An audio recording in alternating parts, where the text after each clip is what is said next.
Welcome to Grawlix Nights, the Grawlix Podcast live show. I'm Randy. I'm Melanie. And I'm Jesse.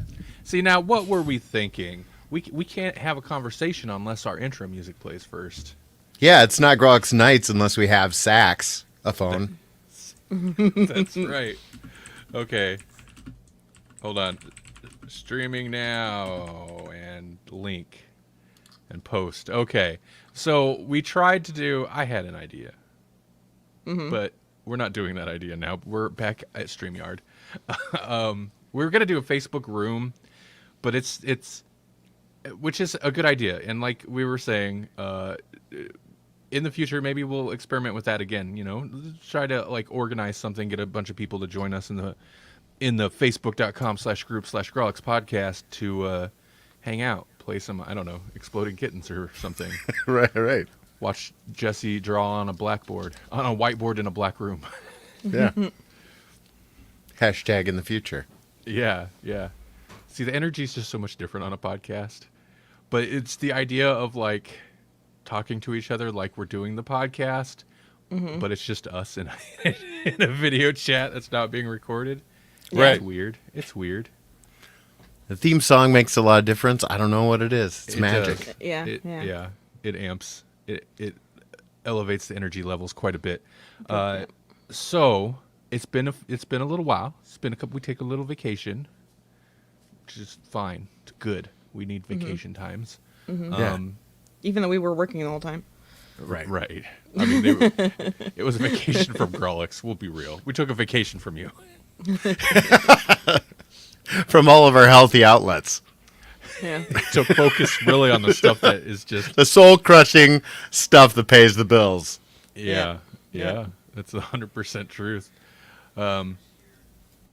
So we got some things to catch up on. So tonight's just going to be, and this is also why I was thinking about doing like that, like chat thing, just a video chat thing, because I was like, it'd just be catch-up stream. Catch up. We need to have the thing with the little tomato in the ketchup bottle. You're right. Yep. Catch up. Uh-huh. That's right. It's going to be a ketchup and Catsup. mustard. It's going to be a catsup and mustard. Mustard down. Okay. Mustard down. I just got it. It's real bad. I just It's arrived. stupid. I arrived there. If ketchup is ketchup, Yeah. That makes it sense should be now. like must down, and that's just so stupid. How could anybody? But first, how are you two doing? I'm okay. Yeah, I'm all right. Today was my Friday, so tomorrow I actually get a day off. That's nice. Woo. Yeah. Granted, it was conference this week, so that meant that like I put in like 12-hour days back to back, and then a normal day, and now I'll get a day off. So, like, okay, Less nice, but I bet you Yeah. are indeed ready for that day. I am ready for that. Yeah. Yeah. Well, you know what's happening right now that I'm here. Listen, people, we love you because right now at a drive-in theater, like 10 minutes away from my Oh, house, yeah.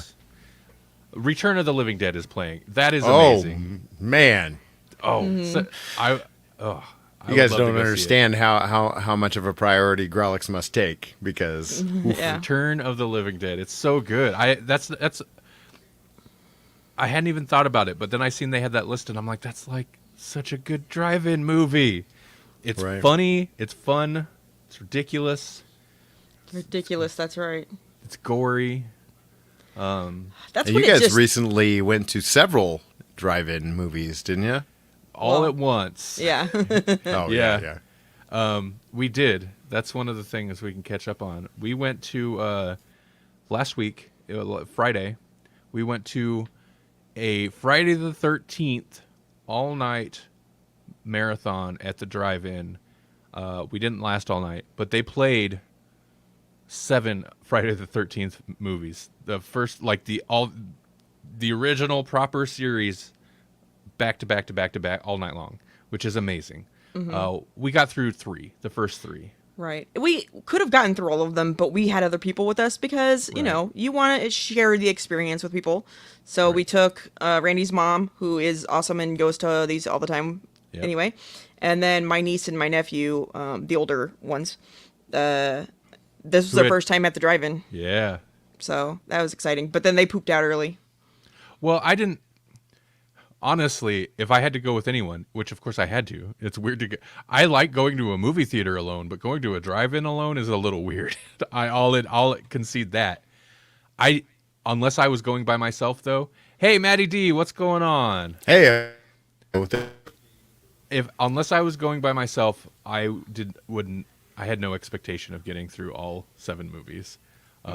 That's a long night of, like, driving is fun, but like you're still either sitting in a car or sitting outside watching movies. 7 movies in a row. Ooh, man, that's pretty hardcore. I think I would have been able to do it if we would have gone into the cars when it started getting cold, or especially when it was really wet.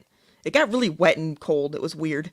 If we would have gotten into the car, which we couldn't because my niece and nephew had taken it over, then I would have just reclined my seat and watched the movie and been happy with my delicious popcorn for the rest of the night. But Right. Yeah, we had a lot of interesting that it got wet and cold, like maybe a lake would. Right. Right. there was a part of it that like off in the distance that was foggy, and there was like the light of the city behind it, so it was like kind of a glowing fog. It was kind of creepy looking. Yeah, that drive-in is the Quasar Drive-In in Nebraska. It's in an interesting location. The downside is I feel like it's kind of low, so like when there's like this Oh, year it was yeah. really nice. They had it upkept nice. Not that they don't upkeep it, but I feel like there's only so much you can do with that location because like last year, previous years, if there's been any rain or anything, the parts of it are just a mud pit, which kind of sucks. Right. Oh yeah. Yeah. And Yeah, it flooded, I think, when they were first building it. yeah, and that's not anything they can do about it. And when the fog is there, you're literally inside of a cloud.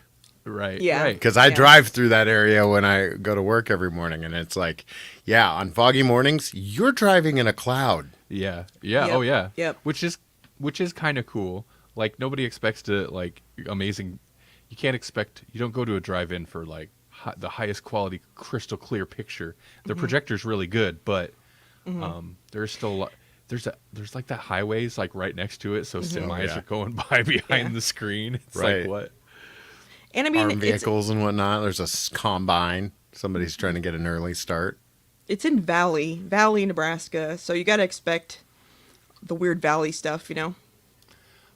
And that area right there is very flat, and that I think lends to it being so cold when it hits this time of year. The wind just like really like if you Right. get out of the wind, it's fine. But that's also only a problem like if you're not going to sit in your car, And yeah, I was trying to hang out, and part of it was also like my mom had her car there, and we had your mom's car there with your niece and nephew in it, and like I didn't want to split the party. So I Yeah, figured we had yeah. some people in cars, and then we were like connecting the party outside. Well, that's like a horror movie rule, right? As soon as you split up, you're doomed. Right, exactly. You're doomed. Yep. That's my only gripe with the movies they show. They start, and I get it, Halloween's coming, but they start showing the movies I want to see when fall hits, and it Yeah. starts to get cold. Yeah. So that's all right. They're meant to be seen in the cold, probably, but it Friday would be the- nice. Go ahead. I enjoyed revisiting Friday the 13th again for the 3rd and 4th and 5th and 6th and probably 7th time on some of them. That's the 3rd time Melanie and I have seen the first Friday the 13th on a big screen, and I've Right. watched it at home several times. The movie's pretty slow, and so after a while, after seeing it so many times, that's the second time we've seen it in that drive-in specifically. It drags, and you're just kind of waiting for the other ones to start. I will say the drive-in improved a lot since the last time I was there. They added a lot of stuff in that I thought was nice. The poles that were they're lit and they have numbering on them, so you For can the find your rows. way. Yeah, can find your way back. and we went into the. I hadn't been in there before, so maybe it was nice before, but went into the concession stand area, and they have an arcade, which I didn't know they had, and they had a killer clown from outer space that we took pictures with. I thought that was awesome. Yeah. Yeah, I saw photos of their lobby online just before we started the stream, and I was like, oh, I didn't even know they had a lobby. Oh yeah, it's nice. Yep. Let me see if I can. I'll pull up a couple of. Nope, that's not what I want. Facebook, I hate everything you do. But they want you to eat ranch with your chicken strips, and that it's weird to me. They were like, chicken strips, you want some ranch? And I'm like, nope. And then another lady's like, here's your chicken strips, you need some ranch? And I'm like, nope. And then another lady came by and she's like, oh, you got your chicken strips, did you get some ranch? And I'm like, nope. Stop trying to give me ranch, people. That must be their promise to you, the customer. Just that if you get chicken strips, you could also have ranch. Yep. There's a killer clown from outer space. There it is, right there. Booyah. Yep. Yep. That's a great view. I almost got the Friday the 13th logo, but it switched over to where on the screen, when I was like fumbling with the camera, like, oh, it's on like the title screen. That'd be a perfect picture. But yeah, anyway. Good stuff. Oh, Maddie D, you're in a hotel? No, Paul is. Oh, wait, that's Paul. My bad. I'm sorry, Paul. Yeah, Paul. I looked, I saw Maddie D above you and below you, and your name disappeared. Matty D is the monster that's ordering broccoli at the drive-in and looking for that ranch that they just want to give to Melanie for her chicken strips. I like broccoli with ranch as long as it's not cooked broccoli. But at the movies? I mean, I'm not going to buy it, but maybe I'll snake it into my pocket. There you go. Friday the 13th Part 3 was presented in 3D. Oh, yeah. Oh, that's cool. The way it was meant to be like viewed old and school the way, 3D with Oh, red yeah. and blue. 3D. Yeah, all right, cool. I hope No, Bella it's doesn't- not. It's not. It No, sucks. no, It's not so cool. really hard to I was. see. I hope Bella doesn't mind me sharing a picture. No, Yeah, she doesn't care. old school 3D glasses. I was excited for this, and then the movie started, and I was like, "No, this is awful. This sucks." Yeah. And what sucks is since it is old school 3D. Well, I guess new 3D you can't really watch without the glasses either. But like you try to watch it without the glasses, and it's got the like red, green, and blue kind of like separated thing that it does. There you go. You got him. You got him. I don't know. I think it's improved us. Well, no, it. Oh, Whoa. sorry. It's interesting for a moment, but I used to think it was like, well, first off, it's a gimmick anyway, especially in the older movies. Melanie made a point that like Gravity might be the only movie that actually has benefited from like modern 3D, but it's still a gimmick. But I mean, Avatar. I went to right. the re-release of Avatar, and I was surprised that I was like, you know what? Really, Avatar is the only movie that even tried. so Well, I spit on Avatar because it's not real. Avatar: The Last Airbender is the only Avatar, and not the Shyamalan one. Sure, the sure. the Nickelodeon one. Yeah, that's the only Avatar she recognizes. it's true. The problem with the older 3D is, for one, like it will. This side's blue, this side's red. So like, I was watching it thinking, and you know what, like they don't care if you're making a 3D movie like back then, you don't care. But I'm like, man, the cinematography must be like, well, what does it matter what color we make anything or whatever the set dresser, because like it just destroys the color of the movie, Yeah, it does. The other thing is like, there's so many like super gimmicky like out in front of you shots. Oh, Like yeah. if you watch it now, you could tell this was like if you watch a regular home release that's not in 3D, you could tell, oh, this was shot for 3D. But for me, and maybe it's just like where my eyes are, anything they tried to do like extreme didn't work. It would just like split and like it's be out of focus, and it's like that doesn't work. It's like the regular mundane scene with people just walking that worked the best. I was like, yeah, I mean they look like 2D cutouts on a background that's way too far away, but it worked, right?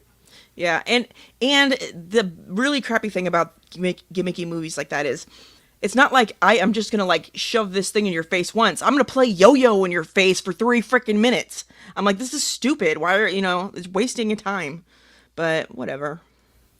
Well, Friday the 13th Part 3 was famous, like the production. I've heard actors on that movie in interviews say, and maybe it's them like deflecting criticisms of some of the acting, but they're like, they were only focused on getting the 3D stuff right. Like, you'd take however many takes to get this 3D shot right, and then you'd have to do dialogue, and they're just like, okay, great, whatever. So like they were very focused just on like this specific technical aspect of it. The glasses don't work well, I think, personally at least, when you have glasses also. They just wouldn't sit right on my face. Maybe if I taped them to my glasses, it would work. But the way it was, the only way I could get it to be where I could actually watch the movie, I had to have my head like slightly turned to the side and then look through like the corners. It was the only way I could get it to work. And one more thing, and Paul, I don't know if I know you're on a crappy connection. If you're still here, I think my new favorite of at least of the like original, the early Friday the 13th, Part 2, I think, is my new favorite.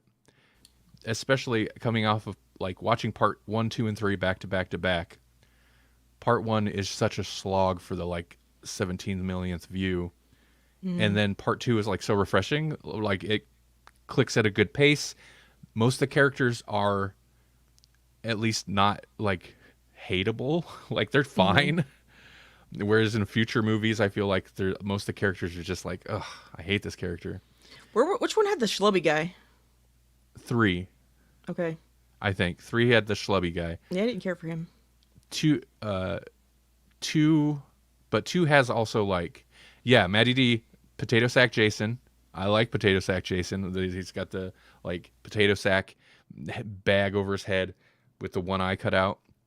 And also like he's rocking grunge style, and when he does take his mask off, he's got long hair on one side, which is pretty cool. I like long hair Jason.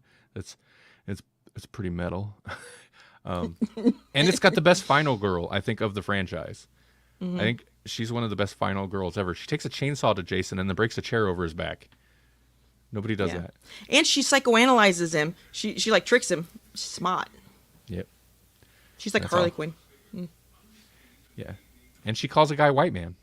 And she's a white girl, but she randomly calls a friend, all right, white man. That cracked me up. I don't know why. But she's like actually has like character and personality. And then you get into 3, and I get 3, they were trying to do this like traumatized woman thing.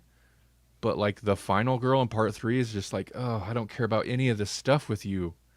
Like her little like weird subplot of Jason maybe assaulting her in the past, which is a real weird thing to do, especially now. Like,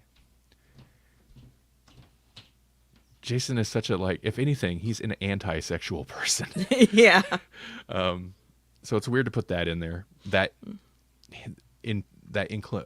don't say it outright, but that inference. Mm-hmm. And I'm talking about Friday the 13th. You got to stop me. Okay. It was a good time. It was a good time. I had a lot of fun. I'm glad. We have went. So many other things to talk about, though. Jesse, let's throw it to Jesse because I talk too much. I'll just be blunt. Where do we want to start? What have you guys watched? Like, we've been watching. I think we're current on House of the Dragon. Mm-hmm. Okay. The most recent episode, I guess this isn't really spoilers because it was the big time jump. Right. Like the big time jump. Right. Yeah. And with the mid-season recast. Yeah. Which I had seen headlines, so I knew that was coming. And I'd heard that they were going to do that, but it still was a little jarring. But I'm enjoying the series. How are you guys feeling about it so far? I don't know. I didn't care for the big jump because I felt like there were issues that they should have addressed that they didn't. And just skipping over it, I have no idea what these characters are feeling or what they're like or anything about them anymore. Now, it's like there was some major stuff that they would have had to deal with, and I don't know what happened, So now all I can think about is what happened there. Yeah, I was like, what are they doing in King's Landing? And at first I was like, is that Rhaenyra? Yeah. Like it starts Yeah. on a Rhaenyra, and I'm like, is that Rhaenyra? Like, the recast of the Queen was pretty good, but I don't see Rhaenyra as obviously in the recast for her. No, and she seems like she's too old. Maybe I'm wrong, but like her and the other lady are supposed to be the same age, and I feel like this one. Maybe it's just because I don't like blondes, but the blonde. No, you don't count. But the blonde is Right. looks Golden older God. than the brunette.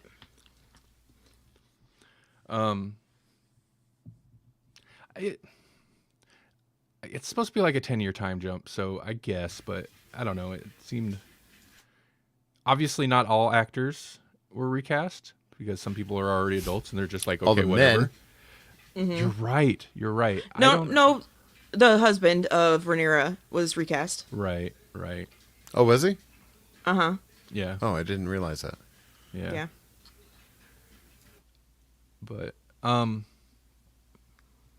my only criticism really of that, like I'm still enjoying the show, but and this is something I felt about the show before this episode even, because it commonly will do kind of big jumps. And it does big jumps in an interesting way where it's like, well, the plot lines still go. Like, if you weren't paying attention, it'd be the next day. It's just, suddenly this character has, like, a 2-year-old or something, Right. Um, Or 3 kids. or 3 kids. But I feel like it sucks in that it's almost like a little bit of the problem of the last season of Game of Thrones. And it maybe doesn't seem so, like, to rub me as raw. I don't like that expression. Because, like, this is the first season of a new show, so this is just how this show is, right? But it's skipping over, like, all the character moments to hit Right. just the plot lines, which feels Yeah. like bad writing. It and is. I think that's the problem with the end of Game of Thrones is that they just wanted to felt like they were like done with the show. They just needed to hit the big plot points. And that's where people are like, what's up with this character? Like, why is she all of a sudden evil? Like, it felt like it maybe like skipped a whole bunch of what could have been really interesting character work. And I feel like that's maybe what the show's doing. It's like there's a lot of potentially interesting character work because the Queen in this episode, I get that we kind of see the seeds of like where her motivation's coming from. She came in a character. green dress, Randy. She came in a green dress. Didn't you see this coming? And then the next episode, she's riding a dragon and burning up the whole town. So, like, that's my point. Like, you just seeding an idea and then suddenly they're this other character. It's like, that's not the interesting part of what makes a good, like, when a character turns kind of evil or ruthless. Like, it's not just the fact that they're suddenly ruthless. That's not interesting. We want to see the Breaking Bad multi-season arc of how this person who seemed okay became ruthless. We don't like, and that's maybe not the point of this. Yeah, it is. Well, I've heard tell that like the season or the series, like it's gonna be like generational stories, right? Oh. So they kind of have to, I guess. But I love generational stories. They're meant to be played in seasons, though. Like The Crown. Yeah. right, The Crown. I haven't even seen The Crown, but yes, like that. That's a great example. You've got very like linear season, and then it'll jump like 10 years or 15 years or something, Yeah. I want to make a joke that I was going to make a long time ago, but you wouldn't stop talking, Randy. You said it was rubbing you raw. Speaking of rubbing you raw, look at Maddie D's comment. Maddie says, all I know is I'm a little freaked out that Ty Tennant's big scene is enjoying the morning air outside of his window, and his mom doesn't address it. I didn't know that was David Tennant's kid, but yeah, that kid is David Tennant's kid, and that might be the most Game of Thrones moment of the whole show. Yeah, I think it was actually. Yeah. And not that I want necessarily more of that, because that's weird, but more like that's kind of maybe what the show's missing is like random, weird, sometimes creepy quirkiness out of nowhere that you're like, what? Yeah. Mm-hmm. I could do more with more of that. I will say I loved the end of the episode, mostly just, or I don't know if it was the very end, but mostly I know maybe you were supposed to like her or care about her, but I hate the queen. I can't stand her. I Right. can't stand how she thinks she's better than everybody when she's doing exactly the same stuff the entire time. The entire time. You know? She's bad because she does this or that. You're doing that. You were doing that before she was. Anyway, whatever. It's just, I hate people I hate hypocrites. And she's a giant hypocrite, and I hope bad things happen to her. And and in a sense, they've created a compelling character for us to hate. I just wish they would have given us more time. You know, it just seems jarring.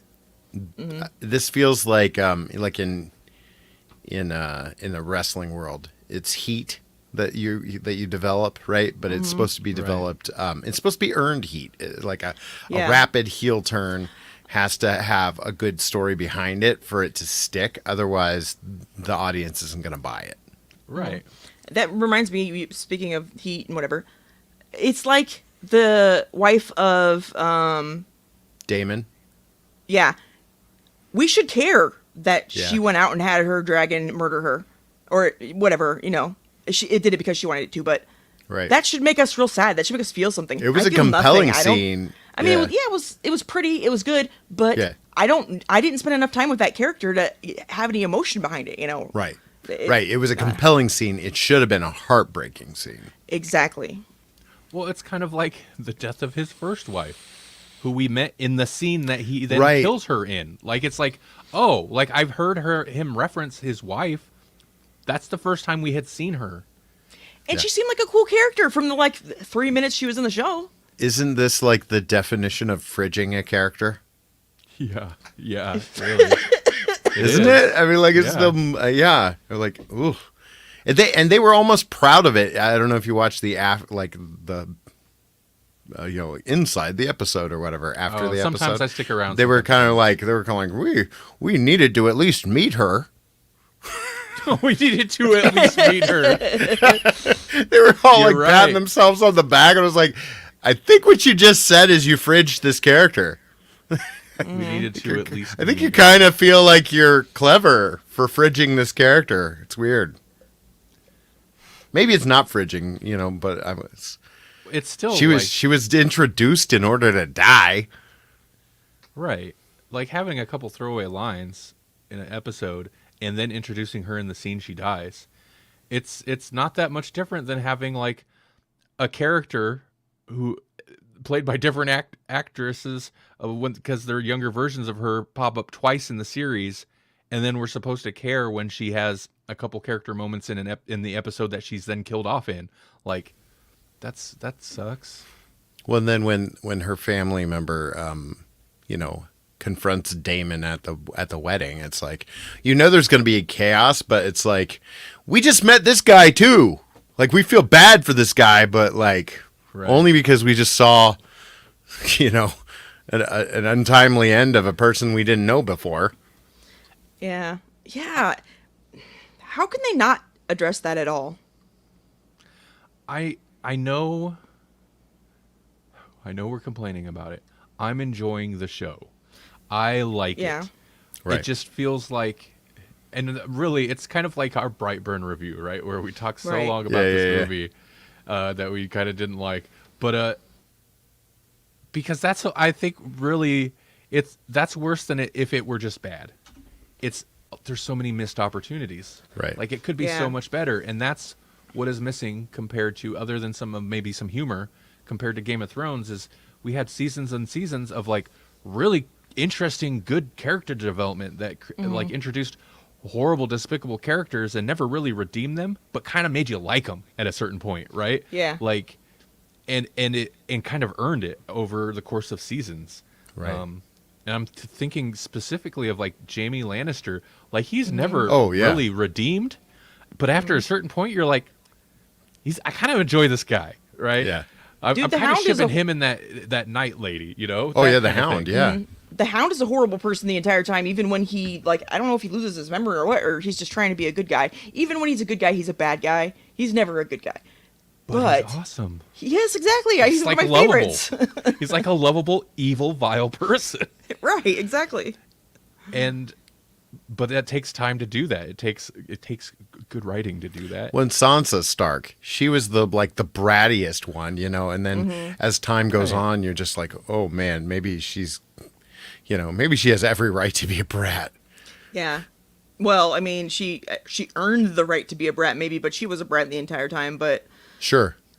yeah, no, horrible things make her into a horrible person, I guess. But at least she's, you know what? Actually, she's probably a less horrible person than she would have been otherwise because she's smart now. Right. I feel I think there's hitting on it with Brightburn, but Brightburn's different.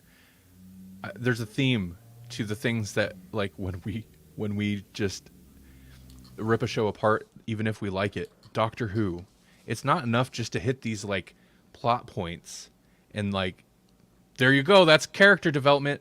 No, we want actual character development. We don't want just like a random sad sack mopey scene, or I can ride a bike now, or I can't climb a ladder. Like, you can't just hit that scene and not work towards it or work after it and expect us to care about any of that stuff.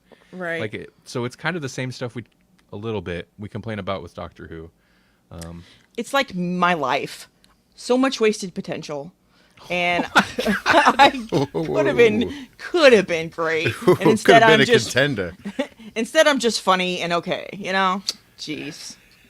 Well, in all of these situations, you've got like the archetype or architecture for this incredible, compelling world with a rich history, and then they're just like skipping stones, you know, kind of thing. It's like even Ryan could have been a compelling character if they had just given more attention to it, you know, and written it a little more wisely. Right, exactly. I feel though, I mean, I'm not comparing the quality of House of the Dragon to Chibnall era Who, because there's no question. House of the Dragon, I'll complain about in conversation, but still be like, yeah, it's good. Oh yeah, still looking forward to it every week. Yeah. Still looking forward to it. With Doctor Who, I'm like, is RTD back yet? I'm looking forward to that last episode, but not for the reasons you might think. I see headlines, right? I see headlines about Jodie's last episode. Like, they're kind of starting the hype train. She's doing, I'm guessing, interviews or something. But I see headlines about her talking about it, filming her regeneration scene. And every time I see it, I'm like, I don't care. I don't care. Like, just get it over with. I'm kind of bummed that this is how we're sucks. going to return Ace to the series. It's like, ah, man, this is, you know, they could have just saved it. Save it for RTD. Maddie D says, I'm curious how much input into the series George R.R. Martin gave. I feel like, from what I understand, I've never read any of the books. From what I understand is the books do like span generations. So if I guess I can't fault them if that's the angle they want to take. They're like, we want to tell the broad stories of whatever from these books, or what inspired by the books, or whatever. That's hard to do, you know, if you want to get to a certain point, I guess. But again, like, what's the rush? What's the rush? Right. Yeah, no, what's the rush? But there's some books where it makes sense to do that, maybe, where they spend a little too long getting into something specific and then jump ahead 20 years, you know, into their kid's life or something. But obviously there was something that happened there that we're missing that explains stuff. You know what I mean? You don't go from this guy just murdered my love of my life at that point in time to I'm fine with everything going on and all the people around me, and I just want to go fight and be a boy or whatever, you don't do that. There's a bunch of stuff happened in there that, he had to suffer through to get to that point. Right. Which doesn't seem happy even right now, but to just be able to function, I would imagine, we needed to see that and we didn't get to. I'll say like the one thing, like the one character, I guess not even a character thing, but the one thing that they've been like slowly building on almost to a fault, given the time jumps, is this last episode. I was like, okay, so they're like 10 years ahead. The king's still alive? Like, I he know. looks like he's been Right. on the ropes since like at least 2 episodes ago, which in like story time was like 15 years ago. Like, holy crap. Right. Yeah, we saw him collapse at a wedding 10 years ago. Right. He seems fine. A little rickety. He's still Yeah. around. Doesn't have an arm anymore. And so they made some comments about it earlier on. Is he getting sick because of this throne? Is it like it's scratching him and giving him tetanus or something? Is that what's happening? That was kind of, that's what I thought early on was the inference. Mm-hmm. But, which is, Or maybe- I like that. I like that idea of like, Yeah, I the do too. throne is what is making him sick. That's interesting. But, I don't know. I'm sorry. That wedding This is only lead. cost It was lead poisoning. The wedding only cost an arm and not an arm and a leg, Mandy D says. Oh, boy. Yeah, that's because they ended it short and just had a tiny family affair. Yeah, it was cut off on the end. Yeah, exactly. Jasper says, I mean, you do take chances having an iron throne. I'm telling you. Are all those like swords still out to the side? Because somebody's going to trip and fall and die. No kidding. They remedied that in 100 years or so. They remedied that at some point. So Right. And especially if they're just coming in like his brother came in and just like tossed him a sword, add that to the throne. That crusty nasty thing, do you know where that's been? Who knows what's on it? right. Oh, interesting. Maddie D has a theory that Matt Smith poisoned the throne in episode 1. maybe, He was in the throne 'cause- room doing yeah. some stuff. Yeah. That's some slow acting, long lasting poison though. Yeah. Yeah. Yeah, yeah, one episode made me think maybe like one of his one of his people that attended to him, whatever, or an advisor or something was maybe poisoning him. I don't know. The person that ended up being the father of Rhaenyra's kids, his dad, he seemed like the best advisor person to me. And I mean, I know he knew about his kid in Rhaenyra, and then he tried to recuse himself, which he didn't do, and that's fine. But I could be wrong again. We were gone for like 10 years, but I don't feel like he was the schemer like the rest of them. I feel like he was like the only one that was real and honest, No, I don't think he was a schemer. Yeah. He apparently raised a horrible schemer though, who Yeah. remorselessly killed his father and his brother. Like That character. I Right. knew that was gonna Yeah. I was like, oh, that's the Littlefinger character Yeah. right there. Oh yeah, very transparently. That first scene he pops up in, 2 episodes ago maybe. I was like, it's a little on the nose with that performance, but okay. He's just out of nowhere creates a cult. It's like, Right. I'm just gonna Yeah. create a cult of killers that can do my bidding and not rat me out. But that Yeah. didn't take long. That was pretty gross and interesting. I did enjoy that this episode explored like the whole dragon egg thing a little bit, since there weren't really, other than what's her name had, there weren't really dragons in Game of Thrones, so we didn't get the like all the dragon lore, but the whole like dragon egg, Right. waiting for the egg to hatch to make it yours or whatever. I thought that was interesting. So, do they just like leave it in a fire for years until it decides to hatch? Yeah, I think so. Yeah. They try to keep it warm to make sure that it'll hatch. I would sit on it all the time. I love Jasper's comment here. It makes me think like, man, there just really isn't a good union in Westeros to make sure that the Right, right. that the safety regulations are up to code. There's dragons. There's swords just all around your chair. What happens to a dragon when its rider dies? Then, thinking of what's his butt's wife again. If now that she's gone, does that dragon just go wild? Probably, because they made it seem like They're bonded or something, right? yeah, a dragon won't take orders from anybody, and then when it decides to take orders from somebody, it will only ever take orders from that person. So it's like, yeah, it's wild until like it decides like, okay, like I'll listen to this guy and only this guy forever. It's like Boba Fett in a Rancor beast, right? Right. Yeah. I'm Right. sure that's the first time, yeah. Like that's the template right there. The boilerplate, Boba Fett.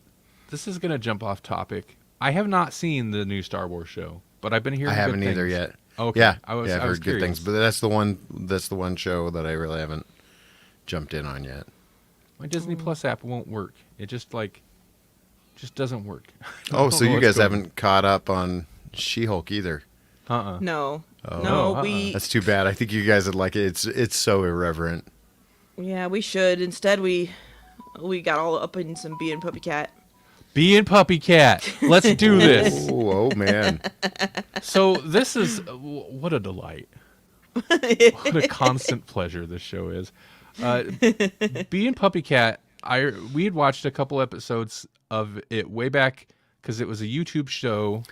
I think For there's the only, kids that are keeping track at home, yeah, we just jumped from Game of Thrones to Bee and Puppy Cat. yes, We did. yes. That's happening. So it was a channel federator YouTube channel show. Do you know what that is? Not Adventure Time. Bravest Warriors. You ever see Yeah. Bravest Warriors? That show is amazing. That was on Channel Federator. And Bee and Puppy Cat was by different creators, but there was there was 2 episodes I think they produced back in the day. Well, Right, Netflix, there's a Netflix series now. It's animated. Can I just say I like Bee and Puppy Cat a lot. They should have made Catbug. Catbug is the best character that's ever been, ever. And that's what I want. More Catbug. Okay, go on. More Catbug. Bravest Warriors apparently had a TV series for a short time Did on they? some weird channel. Oh. Yeah. If you've never watched Bravest Is it Warriors, Quibi? go check that out. I don't know. It seems like something Canadian. You don't even need to look up Bravest Warriors. Look up Catbug. And that will tell you all you need to know. But Bee and Puppy Cat, I don't know, on a whim, because I remember like the couple episodes on YouTube, it stuck with me enough to be like, yeah, that was weird. It was a weird thing. Very weird. And so on a whim, I was like, I don't know, we were eating breakfast or something, and I was like, let's throw on Bee and Puppy Cat. Those are short episodes. Let's check this out. I'm curious about it. And tonally, like, it's so weird. It's so strange. It's funny, and the humor is weird. It kind of random. But tonally, it's like, is this a kid's show? It's too sad. But it has this weird air of like, it's funny, it's kind of humorous, it's super cutesy all the time, and bad stuff generally doesn't really happen, but it just feels sad at the same time. It's just the tone. Bad stuff happens. It just doesn't happen necessarily to the main characters. It's like, oh yeah, the little boy who's my landlord because his mom is in a coma. And that's all he has, and that he takes care of her. You know, it's freaking sad, but she cries tears that he has to get rid of every day. You know, it's the tears fill up the house, but they're these. But when the tears touch things like plants, it turns them into weird eyeball plants and put lips on everything. It's very strange. It's so strange, and I don't know anything about the creators, so I. Is it related to Adventure Time? Is like same no. studio at all, or no? Yeah, Yeah. well, I'm assuming. Yeah, it's not the same creators or anything, but it came out of Channel Federator, and I don't know how they operated, but I'm assuming it was similar studio or whatever, or same type of. It has a much more anime flavor to it.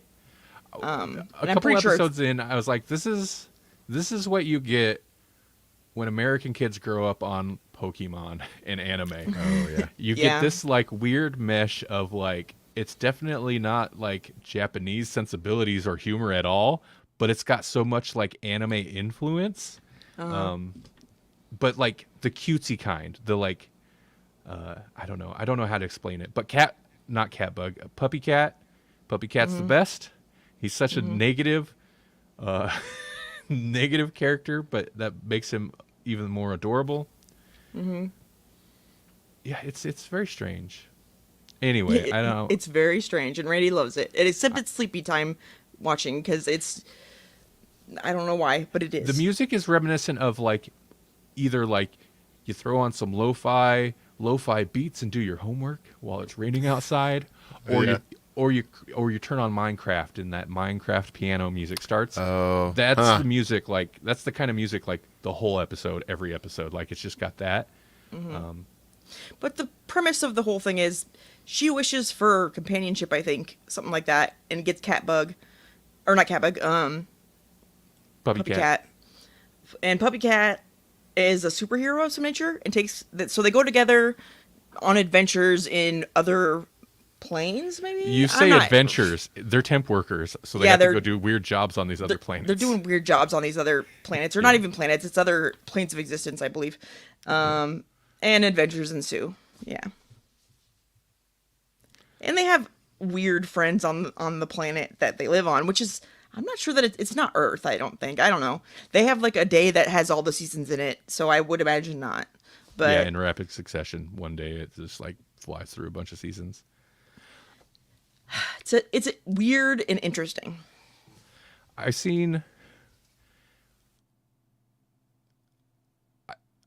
It's not a kid's show, but it's also, and there's occasional swears, but it's also not a kid's show.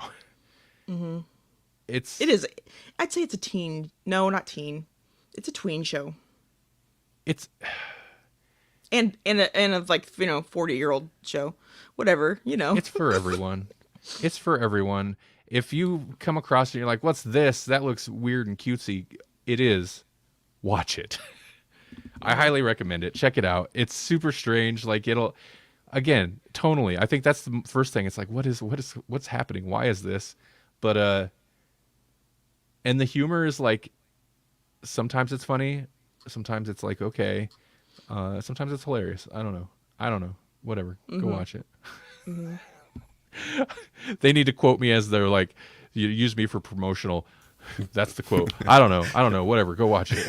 That's the testimonial quote. Just yeah. It makes me happy and sad. Put that on the back of the DVD. Right.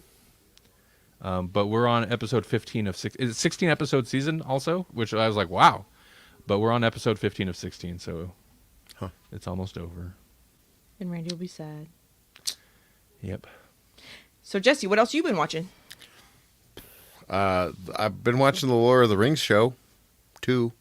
They have a show? That's pretty crazy. Yeah, it's set before all of the stuff, like set pre-Hobbit, set before Sauron comes back and does the stuff we know about with the rings. Is it like when men first became men or something? Well, like Durin is still alive, and they're just now finding the mithril in the heart of the mountain.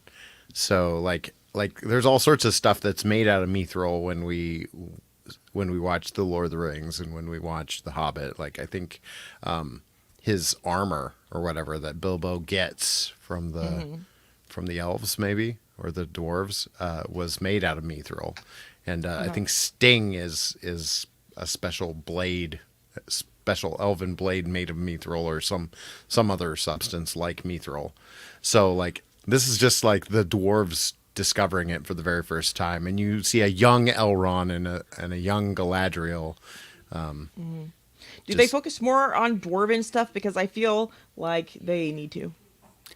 They do a fair amount of dwarven, and they kind of cut in between the land of men, the land of elves, and the land of dwarves, and a little bit of orc stuff sprinkled throughout, and then some weird like the hobbits apparently were nomadic, and so like we're following this tribe of wandering nomadic hobbits. That seems weird. That seems strange. They don't seem much like they would migrate. They seem more like burrowers or something. They just nest somewhere. But yeah. You know what I would like? I mean, I don't know. It's not by Tolkien, obviously, or anything, but there's an orc series that I read that was really good. I wish they would make that into a show.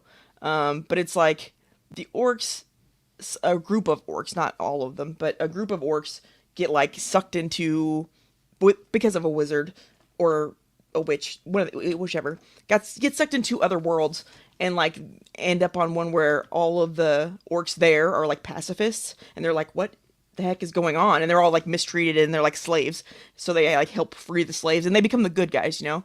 I like stuff like that. I think they should make that into a show sometime.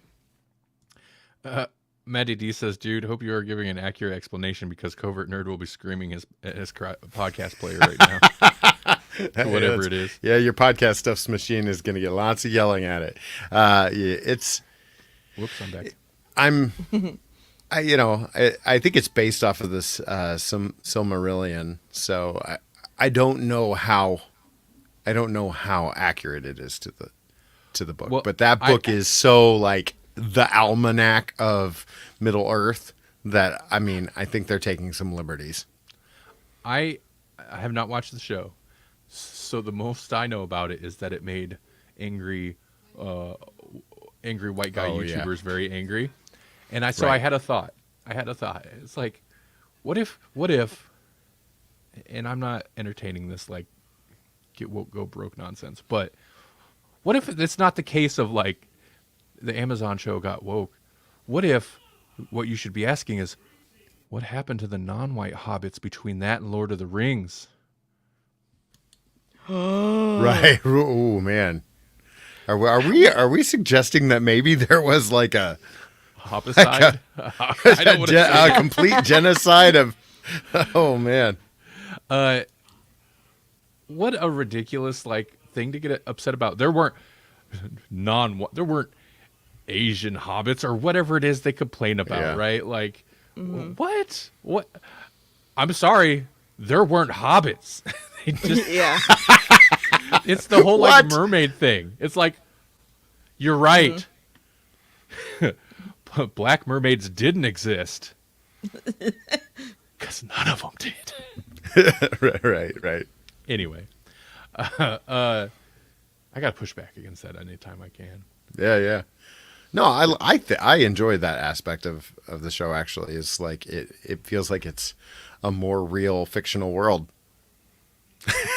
Right. You know, like I know it's fiction and whatnot, but like it resembles the real world, which is actually a hook. That's a hook. About the real world? We're not talking about the real world. I know, but it makes things relatable, you know? Oh, okay. I thought you were when talking things about, are relatable, they're more believable, I guess. I don't know. I thought you were talking about MTV. Never mind. Oh, no. I want my MTV. You gotta watch out for those hobbitists. Potatoes. But yeah, I agree with you, Jesse. I think if we want the best of the best to rule our planet someday, then we need to have all of them have the opportunity to see themselves as heroes, you know, in shows and whatnot. Yeah. And, you know, you're right about like that, giving it like, even though sure the scenario hobbits don't exist, the scenario is not real, the story's not real, it feels more real because it feels like it more grounded, like that's how it would be. And that's exactly why we watched Prey, the new Predator movie on Hulu. We watched the Comanche version. Did you? Oh wow. Yeah. We did. We watched. I just remembered that when you were talking about that. We watched Prey, and I think there's upsides to various Predator sequels. I don't feel like any of them are necessarily good. So I'm exaggerating a little bit when I say it's cool that they finally made a Predator sequel, because that's all they need to do. Right. Prey, I liked Prey. It's not the best movie, but I liked it. Maddie D. Okay, quick sidebar on Predator, of course. Being Puppy Cat, Game of Thrones, Predator, Doctor Who. Listen, we ain't got time to bleed. That's right. Well, get me some. Mm-hmm. I think I'm biased. Have me some fun. That's the line. What? I'm a little biased on on Prey, because I like the chick that is the main character, and it's a chick main character. So 2 reasons for me to Oh. enjoy it more than others. Get woke, go broke. Yeah, I know. A little girl can't beat the predator. That's a comment I've seen online. Oh, Yeah. Oh, my little girl. goodness. Oh, jeez. Oh, my God. Wow. Have you seen it, Jesse? No, I haven't, but I've heard Okay. nothing but good things about it. And Yeah. I'm surprised I haven't watched it because I have watched all these awful Predator movies. Right. You know, I was going to Olivia Munn take down an ultimate Predator or whatever. See, Whatever that Olivia means. Munn. That's a good example of like, and it's not because she's a woman, but because like she's supposed to be a scientist who is also like suddenly an action star, can do all this crazy awesome stuff. Like it doesn't Right. make sense. And in this case, like She's a they girl set that's up art. what Yeah, she's- the main character can do. Like it makes Right. sense, and they don't. They're not over the top about it. She's not necessarily doing superhero things out of nowhere. Right. They established that she wants to be a hunter because she's really good at tracking and she's really smart and inventive and can come up with things kind of on the fly that would work. And that's why she wants to be given a chance to become a hunter, you know. They established all that before, well, maybe before and along the way of being introduced to the predator as, you know, part of the movie. And I also really liked, and this is just me, but that the predator's the predator. He's a scary thing, even though his face is a little weird in this one. But the white people are also in the movie, and there some of that's more horrifying than the stuff with the predator. You know? Oh, get woke, go broke, bro. Oh, man. Well, You're going to come on, start man. tearing down statues of cowboys now. Well, the scene with the buffaloes, I was like, that wasn't the predator. He's not going to just murder an entire field of buffaloes. That's horrific. Right. But of No, course yeah. But it does that effectively, I think. It does. So I do. The main thing I want to say is like, it's pretty simple. It's pretty simple, but that's all like, I feel like a lot So of was the first one, you know? You think about it. Exactly. Yeah, exactly. That's what the first one works because it's sci-fi. The first one opens with a spaceship flying to Earth, but like it's essentially an action thriller slasher monster movie is what it is. Yeah. And the second Predator is not a great movie, but at least it kind No. of maintained that. Yeah. It's just not good, but it Yeah. maintained that. It's like, okay, let's take that and just put it in the city. Cool. Right. And that's essentially all this does. It's like, okay, let's take that and put it in the past, in this area where these people have to deal with it. And that's it. We're not going to get Yeah. bogged down in like different races of predator and different predator hierarchies. We're not going to get bogged down in autism is evolution and there's predator dogs. Like we're just not going to get bogged and giant Right. predators for some reason. We're not going to get bogged down in none of that because none of that. That's I don't know. It's That's not besides the point. Yeah. Yeah. Yeah. You got to go back to like the basics, like wrestling a bear, which was actually one of the coolest scenes in the movie. Yeah, So- that's a slight spoiler. This predator is pretty cool because he still cheats like all predators cheat. It's like the super rich hunter who's got like just state of the art guns and Sure. and like the tree stands and like tracking devices, right? And it's like, It can turn invisible. yeah, I'm fighting these animals on even ground. It's like, no, you're not. You're cheating. That's Right. kind of how I've always felt about the Predator because it's like, Arnold don't have no laser blaster. What are you doing? Right. And a little bit with this Predator. He's got some type of laser sights, but he shoots. His projectiles seem to be mostly arrows. And I was like, that's a fun touch. That's a fun nod. And he fist fights a bear. He knocks a bear out. The Predator. How good is that? Yeah. That's a slight spoiler, but I don't care. Predator fights a bear with his bare hands. It's amazing. Maddie D asked, was Billy from the first Predator a Comanche? I don't know, but he was crazy. That's such a good scene in the first one. I don't know either. I do want to mention though, speaking of I believe it was the Comanche dub. I of course did some research. I was like, what was the way they wanted this watched? Because I know people are like happy about the fact that they did a Comanche dub, and yeah, because that was one of my I hate it. It was one of my criticisms when I seen the trailer. Is I get it, but it's like you have a movie that takes place in this place, and all the characters are obviously they're not going to be speaking English. It doesn't make sense to have all these characters speak English. Why are they speaking English? But I was like, but how do they want the movie watched? And they did release like it's available on Hulu. You can watch it overdubbed. It's got English. It's got subtitles for the lines that you're supposed to understand. Does not have subtitles for French lines that come in later. But I don't think we're supposed to understand the French lines unless you happen to know French.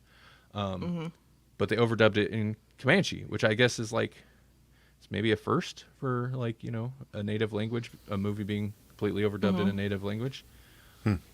But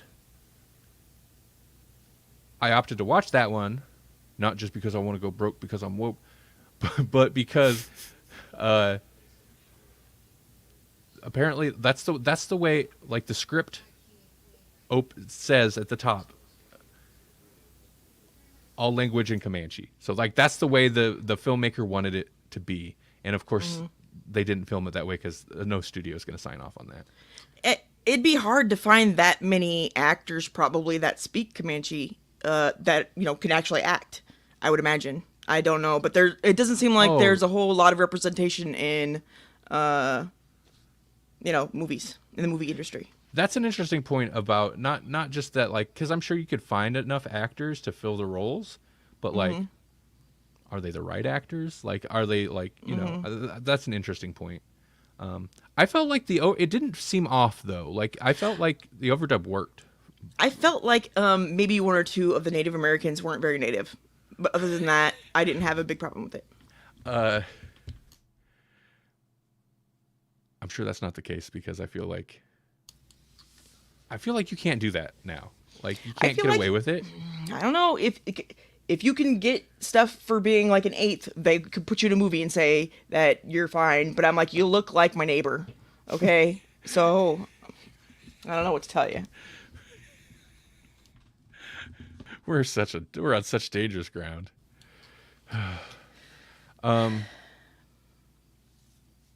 Anyway, I recommend that as well. I thought it was pretty good. It's not great. There's some cheesiness. It definitely takes some leaps to like. So you're saying it's a Predator movie? It's a Predator movie, man. Yeah. I do wish, and I guess I commend them for not like it's a Predator movie, but it's also like it's doing its own thing. The score, it's its own thing. But I was like, I would have loved to give me a few nods of the Predator score. Come on, the original Predator. It's so good. I would have loved it, but they didn't. It's like, nope, we're doing our own thing.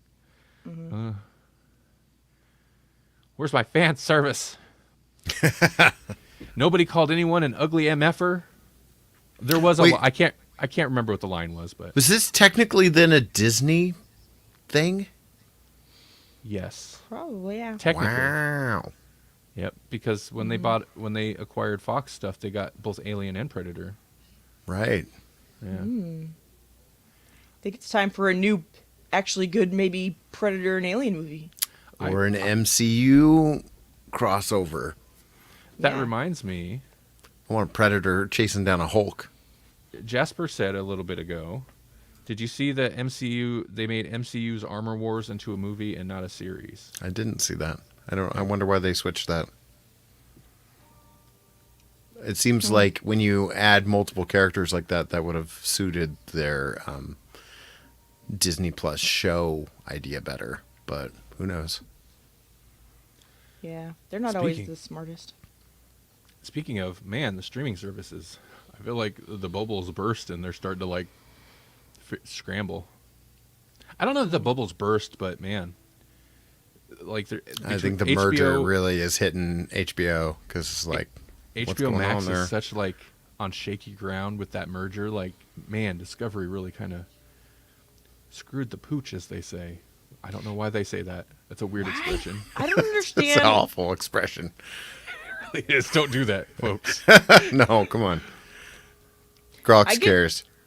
Mergers are like important, or maybe I don't know, but they act like they're important to big businesses. But you'd think you look at your brand and be like, does this really fit with what I want to do, and not do it? But they do it over and over, so I don't really understand. Yeah, we want to buy this thing and change it from the thing that was making money to something else. To what we're doing now, which is probably not making as much money. Yeah. Like it was making money. We want them to stop that right now.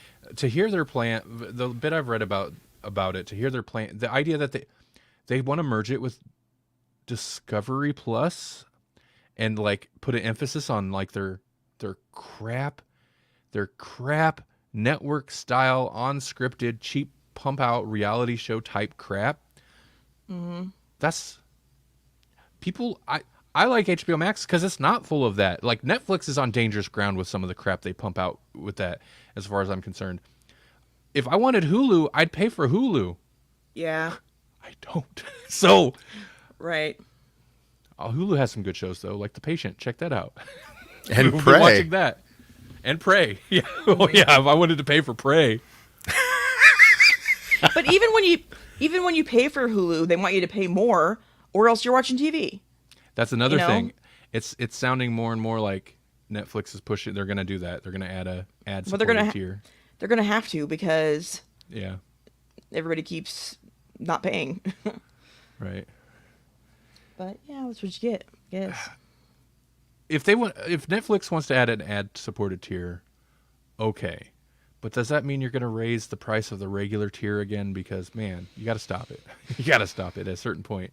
Like I used to be such a big defender of Netflix, but like I don't know, you cancel Glow. Yeah. And that's out the window. They haven't announced that they've renewed Cobra Kai yet either. What's up with that? Ooh. Where's my season 6? Also, they make a lot of dumb decisions. Right. Desperate maybe. Listen, you give me season 2 of Being Puppy Cat, I'll think we'll be friends, okay? Being Puppy Cat. You'd think they would already have another season of that already. It originally started a long time ago. But I don't know. The animation's nice. Anything else? No, that's... Oh, Bruce Willis has signed off to... he's signed his rights over to... I don't know to what studio or whatever, but he's sold his rights to make... so that people can make deepfake movies of him. Okay. It's hard. You can't crap on Bruce Willis anymore because it turns out he has a condition. So that's why his acting's kind of gone down the tubes. It doesn't necessarily explain why he then just took so many bad movies. I'm assuming he needed money. But it makes sense to me that he'd be like, yeah, okay, deepfake me. Give me a paycheck. And I literally don't even have to show up. So yeah, but he's apparently the first living, like Jesse pointed out, that important living actor that signed off his rights to like his likeness to be deepfaked in future movies and stuff. Yeah, and whatever he has, the disease or condition or whatever it is a degenerative mental condition.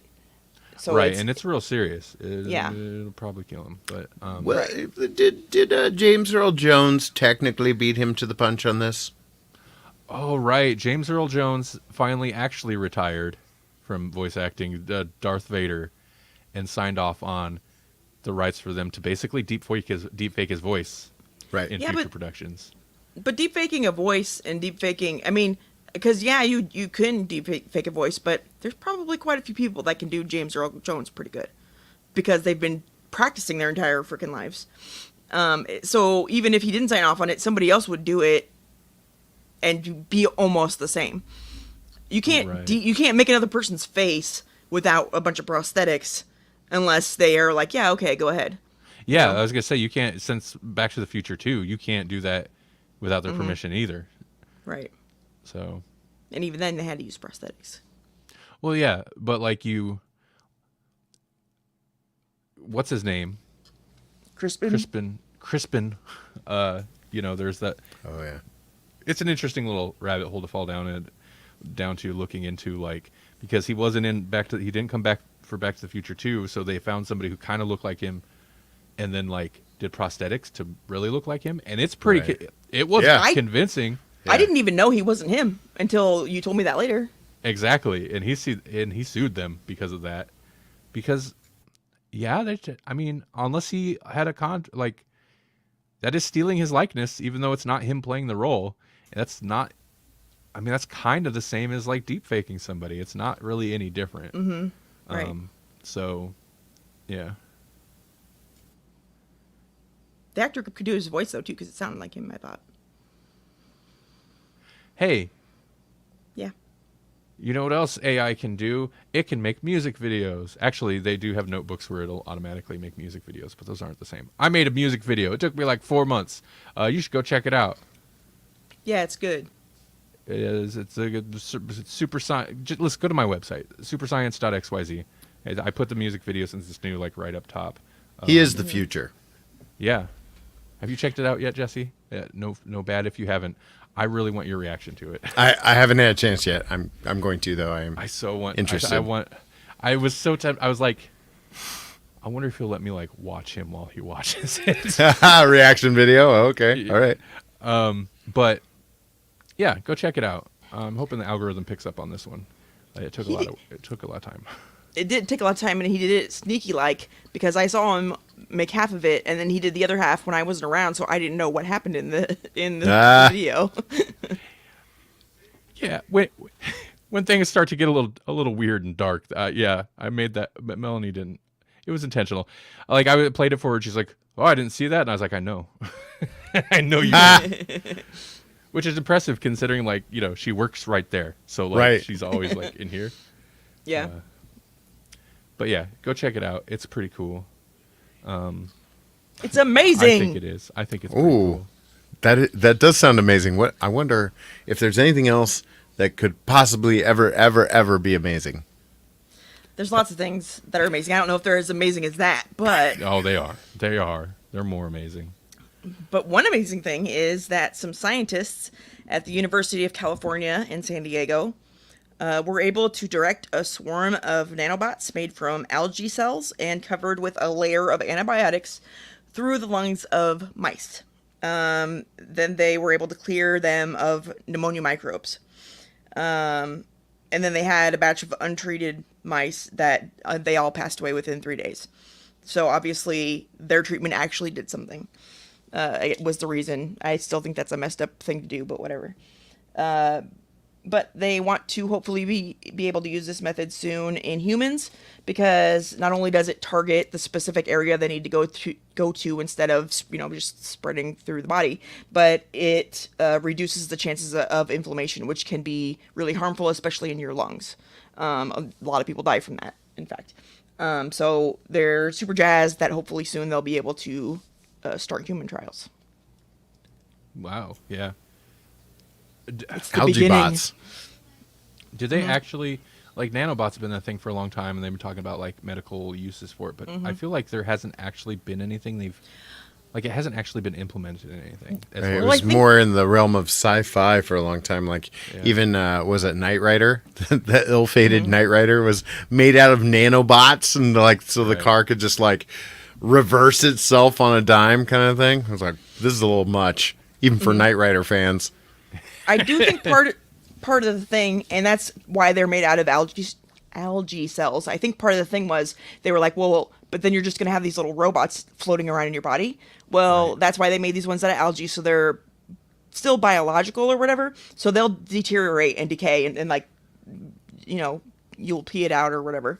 And even if you didn't, it's not anything. It's not just a bunch of hardware in your body, Okay.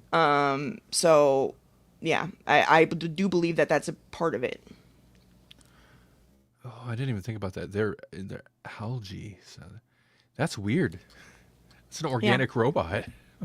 Yeah, It's a well, I mean, tiny organic robot. it's not the first organic robot that we've ever made, but it's The first one that was used for a medical reason. They have weird little bio robots that do gross stuff.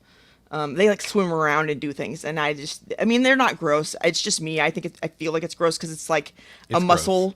in there that just like flops and makes it swim. It's gross to me. It's a meat robot. It's getting too Yeah. close to us. We're meat robots too. We don't. They're edging in our territory. That reminds me. You really should go watch that music video. Thematically, this is kind of on point. Oh, all right. Cool. Yep. Yeah, man. Are you amazed? I am a micro machines. My micro machines. Now, if we could just say it like the great. micro machine guy, like super fast. Come get your Yeah. algae nanobots. Come on. Yeah, I can't. Yeah. Nobody can. Okay. Well, Jesse, you got anything exciting coming up? Anything you want to talk about? No. No, I'm just trying to get through my days. I gotcha. Just living life. Yeah. There may be something coming up next month, but I don't have any hard facts on anything. Right. Oh man, it's gonna be October Yeah. real soon. I'm excited for it. There's already ridiculous candy corn out there that's supposed to taste like hot dogs. Really? Ew. I sent you guys in the chat. There's tailgate candy Oh, corn. you're right. And there I was didn't like think- two that made sense. Like those sound like candy flavors. And then there was like hot dogs and something else that was like, why was would the- you even make that into a candy? What was the other one? That was the other one. Hot dog is weird. Yeah. Yeah. But what was the other one? Was something very strange. I remember there was a popcorn one, and I'm like, no, they've never ever it been able popcorn? to do a good. There's Yeah. no good popcorn flavored candy. It just doesn't exist. It's It gross. was like the Okay, Jelly hold it. Belly. Nasty. Yeah, like that's as close as they've ever gotten, and that wasn't great. So like No, it try was to make bad. that with the consistency of candy corn. Like think of like that waxier texture and Yeah, nasty. give it a butter flavor. I used to work at a candy store when I was like 15, and I know some good Jelly Belly recipes. Oh yeah, I bet. Popcorn is the most disgusting flavor there is, and I don't like black licorice. It's super gross to me. Popcorn is worse. Popcorn Jelly Bellies, bleh. Nastiest flavor. So the two that make sense because they're candy still. Right. Fruit punch and vanilla ice cream.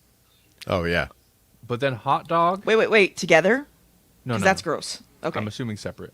Yeah. Hot dog, hamburger, and popcorn. Oh, there was a hamburger one. How would you make Hamburger. that? How would you make it taste like hamburger? Hamburger. Sweet hamburgers. No, Yeah. thank you. Oh, and Right. just imagine getting a fruit punch hamburger combo. You're just like, I'm just gonna take a handful of candy corn because candy corn all tastes the same, friends. Not But, hey, these. Not these. Do you want to know what the best candy corn is? What? Unikitty corn. Oh, Unikitty corn. Uh oh. Yeah. This is a shirt that we might have designed and you can buy. Oh man. Unikitty That- corn. That reminds me of Bee and Puppy Cat. It kind of Yeah, does. yeah. The idea of this stemmed from I was using Stable Diffusion. I was using AI to spit out some candy corn. I wanted to make some monster candy corns, which is not a totally original idea because I remember you had a picture you had drawn of a very evil looking candy corn. So I kind of had that in my head. But in trying to spit out get some inspiration, spit out variations of like monster, zombie, candy corn, whatever, it spit out essentially this. And I was like, what? Yeah. And it's so we turned it cute. into a shirt because it's amazing. Did a little touch ups on it and stuff, but Yeah. Yeah, we had an extra stripe on the middle horn, I think was the main thing. yeah, to make his head horn more of its own candy corn. Yeah. Of course. But like, I was like, what? Why? I Why? think that's a winner right there. I'd Yep. be shocked if that didn't sell. right. So you should definitely jump on that. And then there's pizza. It's all Any pizza. Yeah, it's all pizza. Yeah. Why isn't Or that? as it says, any pizza is a personal pizza if you're sad enough. Yeah. So That's just true. it's been a while since we put out any new shirts. It's been quite a while, actually. So there you go. There's a couple new ones. Yeah. And like 15 more sitting there waiting, but we just are lazy. Yeah. It's sometimes the mood strikes me. Listen, sometimes. there's what's the difference between unfinished projects and a whole pizza? One is easy to finish. Yeah. You're right. Yeah, You're right. That's true. I love that. That's good. That's the next shirt. Right. I'm just going to start repurposing that pizza shirt. Okay. All right. That's it. We need to wrap this up. I have work to do. I have a client who's Me too. Who's very antsy and waiting on something. So, I mean, he's patiently waiting on something. So, thanks for watching. Thanks for listening. It's good to see Maddie D and Paul and Jasper here, man. I love it. Yeah, we had a rockin' boys. chat. The boys. My boys. Oh, Nuke. Yep. Man, they were even talking about comics in the chat. Yeah, I saw Jasper's been reading some comics. I actually been reading some comics. Oh, yeah? We can get into that next time. But I foolishly jumped on the most recent Marvel event. It's like I haven't been reading comics for years and haven't realized that the events are always disappointing. Right. They are. They always start with a kernel of something great, and then they just end like super sad. Like now I'm just in it to see how this thing ends because I was like, "Ooh, you're just racing through. You're just racing through to the end." It's it's X-Men, the Eternals, and the Avengers like versus each other. And I was like, "Oh, this is the first time that they've really made the Eternals make like kind of sense in the broader MCU because they're going after the X-Men because they're a deviant." If you guys watch, do you guys watch the Eternals? Yeah. So it's like, it's kind of like taking that idea from the movie that we just got and extending it to like the X-Men and the mutants and how that would work. And the mutants are kind of off doing their own thing right now, anyways. Like they have their own strange brave new world kind of situation going on where they can't die because they could just resurrect themselves now. Yeah, like they downloaded their essences and then they have like a crew that makes these eggs or whatever, and then if you die, you just, you're resurrected through this process of some sort, and so that's what really trips up the Eternals. They're like, nope, you've gone too far. You're deviant. We should have taken care of you long ago. The Avengers are like, no, you can't do that. And the X-Men are like, hey, you just stay out of this. We've got our own back, kind of thing. Of course. Oh wait, maybe the Eternals are kind of tough. Maybe we'll accept your help now, Cap. Yeah.